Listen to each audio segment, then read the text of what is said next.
Hey guys, welcome back to the channel. Today we're going to be doing a different kind of video. Today it's going to be a list of books that are on my backlist for my physical TBR. These books range from fantasy to, actually I think they're all fantasy. Everything that I used to put on my list was fantasy, so I really think they're all fantasy. I could be wrong, but I'm pretty sure they're all fantasy. But I do know that all of these have been on my list for a really long time.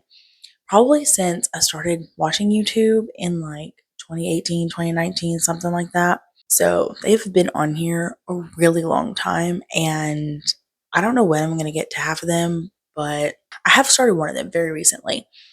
So hopefully I'll get to some of these. I think a couple of these are on my priority reads, but I don't know.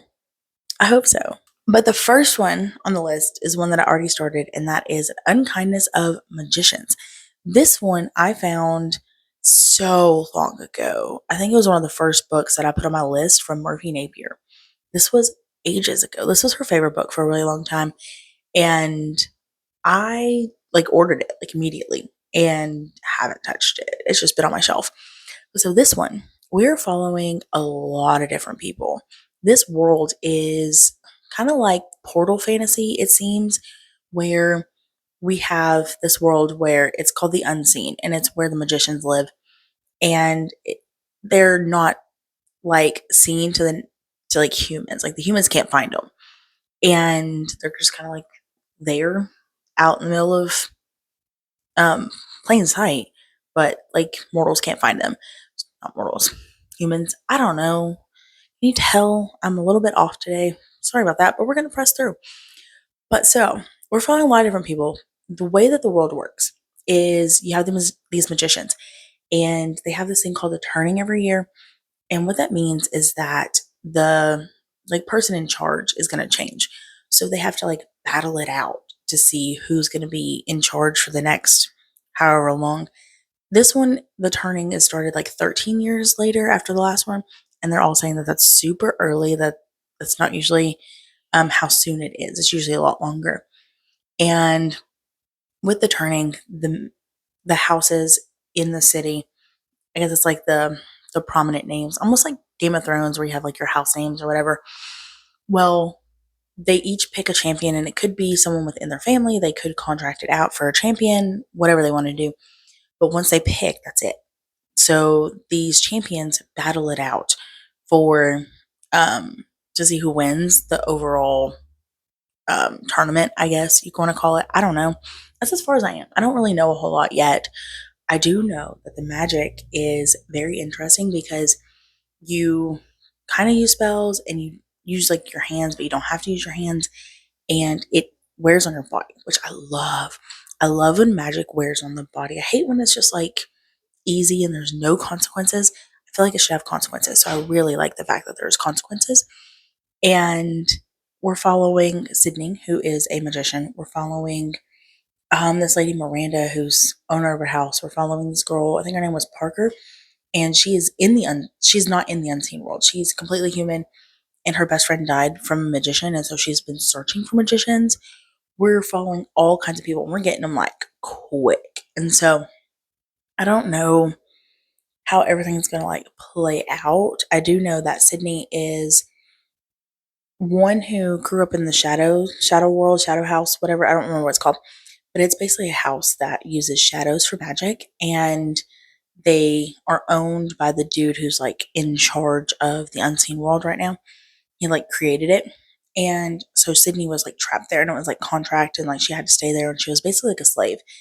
And she got freed, but she's still like doing stuff for them. I don't know why she's still doing stuff for them because she's technically free. But so their goal, it sounds like, is to undo the shadow world or the the unseen world. She's gonna undo something. Like she's against everything. Meanwhile, she is a champion for this specific house. So I don't know how much like their goals are aligned and how much she's like lying and manipulating. I don't know yet. So we're gonna figure out. But it's been really good so far. The next one on this list has been on this list for ages. I can't even tell you when I I can't even tell you when I first heard of this book, and I don't even know. But that is Seven Blades in Black. The paragraph says, her magic was stolen, she was left for dead. Betrayed by those she trusts most, and her magic ripped from her, her name is all she has left, her story and the weapon she used to carve both. But she has a will stronger than magic and knows exactly where to go. It says, Sal went with a blade, a gun, and a list of 7 names. Revenge will be its own reward. So it's a revenge story. I don't know what happened in order for her to lose her magic. I don't know who betrayed her, anything like that. I just know that she was betrayed. And I know that people really like this story. And I really like this cover. I think this cover is really cool. And it's 3 books, if I remember correctly. Because I think it's red, blue, and yellow. So I'm really interested in that. It's been on my list for a really long time, and I definitely want to get to it. I think this one is a priority read for me for this year. So hopefully at some point this year I'll get to it. The next one on this list is The First Binding. And I know that I got this from Books with Brittany from several years ago. She really liked this book. This book is massive. Like, it's very, very huge. And I also think this one is also on my priority reads for this year. But I love the tagline of this. It says, every great story starts with a lie. That's so interesting to me. So it says, all legends are born of truths and just as much lies. These are mine. Judge me for what you will, but you will hear my story first. So I'm so interested in these lies. Like, I just think that is so fantastic. And I think that it creates an air of mystery and like suspense of like, what are you lying about? How's everything going to play out? Because I don't know if that's going to be like, we know there are lies early on, or like we're chugging along and then everything gets flipped. I love when that happens. So I'm really curious about this one. And so the bottom part of this description says, my name is Ari, and this is the story of how I let loose the first evil. So it just sounds so good. It's just so daunting because it's so big, so big. And it is a duology. So if they're both this massive, it's going to take forever. But I'm excited for this one. Like, just hearing this description makes me even more excited. So definitely can't wait to get to this one. This next one is A Crown for Cold Silver. This one I have attempted to read in the past, twice actually. And it's not even that it's not very good. It's that I have to read it physically, and I struggle reading stuff physically. So I finally found the audiobook. So I think that that'll help when I actually get to this one. But this one, I originally started, I think I got like 5 pages in the first time. So it wasn't even really a good try. And the second time, I got a good ways into it, at least 50 to 100 pages. And I was liking it a lot better. But it was taking me so long to read it that I wasn't really connecting with anything, because like I would read a couple chapters and then like a couple weeks would go by and then I read a couple more and then repeat. And so like you can't really sink into a story like that. So I just had a really hard time. So this one, we are following a general who ended up like destroying the world basically. She is on like the evil side, and her army, they destroyed the world. Well, then she retires and she is living in peace and just, going about her day. But then her entire village is slaughtered and she goes out for revenge. So she's coming back out of retirement to get revenge. And I just think that that is such a great premise. And like, I love the line in this. And I think it was the very first sentence. And this is what really gripped me. Okay. It says, it was all going so nicely right up until the massacre. That is such a great line. So I'm really excited about this, and I really need to get back to it because like it's got like wolves, like werewolves in it, and you've got this like demon that she is like friends with, and he's like in a dog body. It's so weird and so interesting. And I'm super, super interested in this. And I really need to get back to it because I really want to like give this a real, real shot because I really think that I'll love it. I love the premise of this. So definitely need to read it. This next one has probably been on my list since like 2021. I remember getting it at a bookstore in, I think, Pigeon Forge. And I just happened to see it on the shelf. And so I just grabbed it. And that is Legacy of Ash. So this one, we're following these 3 different people who essentially hate each other for all kinds of really good reasons. But they have to work together in order to meet their goal There is a war spreading across their republic, and these three have to work together in order to save their home, basically. Which I love a story like this where we kind of like have this ragtag team of people and we don't get along. And so there's a lot of bickering and a lot of like that friends to lovers, or a lot of that enemies to lovers sort of vibe. And I mean, they don't necessarily have to get together, but they're just like bantering and bickering back and forth. And it's just so much fun. I find it really entertaining. This one is also a really massive book, so I don't know when I'm going to get to it because I think I've got several massive books on my priority reads this year. This one may have to wait till next year, but it definitely sounds interesting. So we have Victor is the Republic's champion. He's a warrior without equal. He hides a secret that would see him burned as a heretic. Jossary is Victor's sworn enemy. He's a political prisoner and dreams of reigniting his mother's failed rebellion. And then we also have Colleen, who is Jocelyn's sister and seeks to break free of their tarnished legacy. So they all have to work together. And I don't know, it sounds like they're siblings, but it also says that they hate each other. So I don't know. I don't know what happened there. I guess I'll have to find out when I read it. Oh my gosh, this next one is so old. Like, so old. Like, it's been on my list probably 10 years, if not more. Like, this book is so backlisted. It's ridiculous. This is Anthem of a Reluctant Prophet.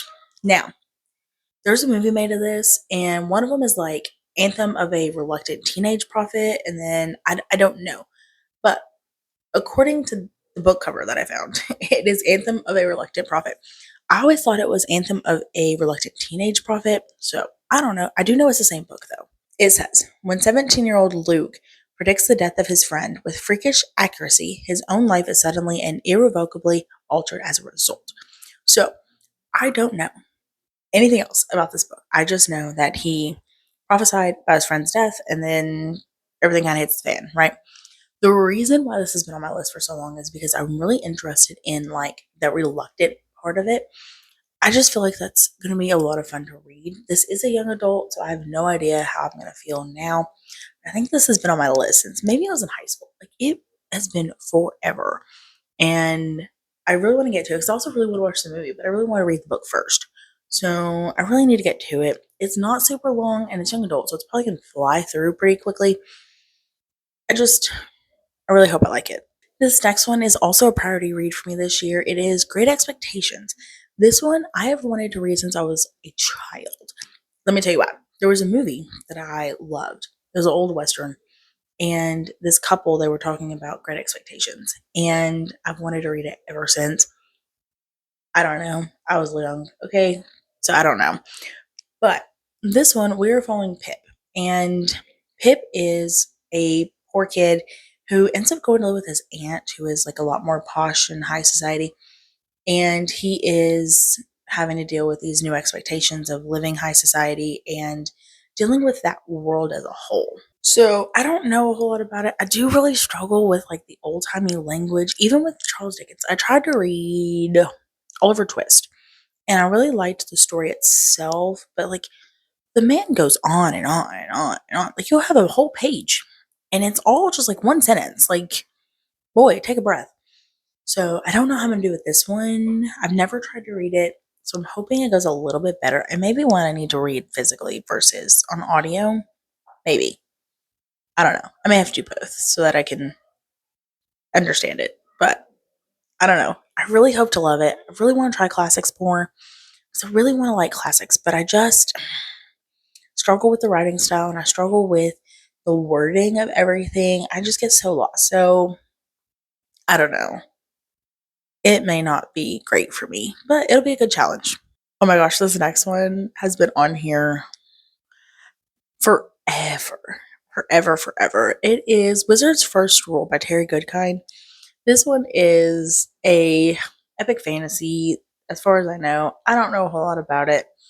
I just know I really liked the description when my older brother told me about it because he really loved it. He read it and he didn't read a ton. And so for him to love something, it must be really good, right? Well, I have no idea. It's been on this list so long, I don't even remember what the description says. So apparently, we have this dude, Richard, and his dad gets murdered. And then he meets a woman named Callan. And so she is wanting his help. And then his entire world is kind of shifted when some debts come due. I don't know. I think the description on the back of the book has more on it. But Amazon does tell me that I bought this book in 2017. So it's been almost 10 years. It's been a long time. I knew it had been a long time. So I don't know. I've heard different things about this book, and I think that's a big part of why I got turned off to it, is because I think a lot of people don't like it. And I don't know if a lot of people don't like it because they don't like the author or because they don't like the book. A lot of times people have a hard time differentiating between the art and the artist, and we tend to write off the art when we don't like the artist. So I don't know how the book is actually. I don't know if I'm gonna like it, but I may eventually try it. This next one has also been on this list for a long time, and I got this one from Elliot Brooks. This one was one of her favorites a long time ago. This is Viking Warrior. So in this one, we were following Halfdan, I think that's how you pronounce it, and he is a slave in his father's household. A cruel twist of fate both frees Halfdan and robs him of the mother he loves, setting him upon the path to a new destiny. But a brutal act of treachery and murder upends Halfdan's new life, sending him on the run with ruthless hunters hot on his trail. Which I love a almost coming of age story. I love a story where we're trapped in these less than ideal circumstances, and we have to like break out of that, and we have to make changes, and we have to, really work to do better.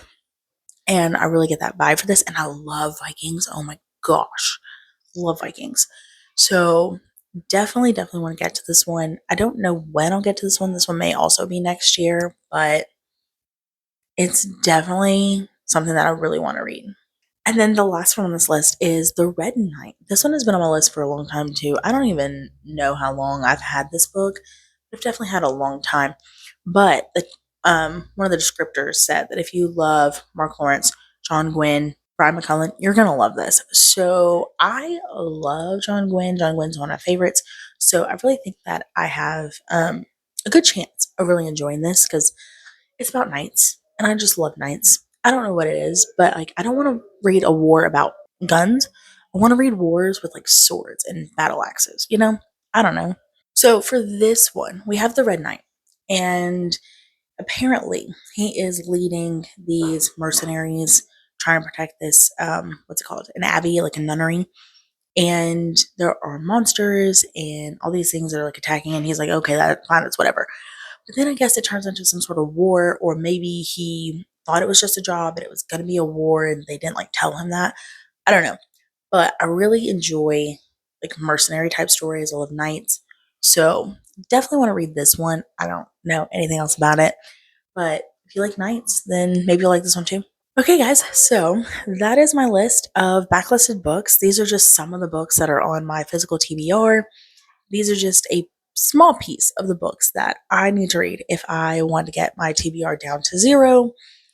What books are on your backlisted TBR? Let me know in the comments, and I will see you in the next one.